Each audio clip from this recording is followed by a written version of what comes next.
से जो मन का मैल छुड़ाएगा। निर्मल मन के दर्पण में वह राम का दर्शन पाएगा। निर्मल मन के दर्पण में वह राम का दर्शन पाएगा। राम नाम के साबुन से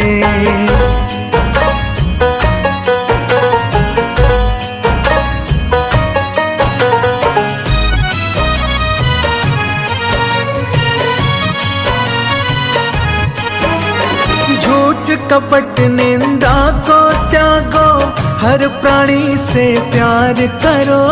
झूठ कपट निंदा को त्यागो, हर प्राणी से प्यार करो। घर पर आए अतिथि कोई तो यथाशक्ति सत्कार करो।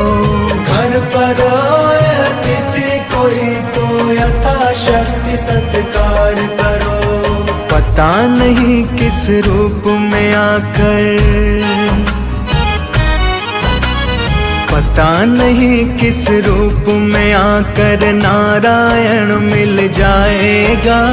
निर्मल मन के दर्पण में वह राम का दर्शन पाएगा। राम नाम के साबुन से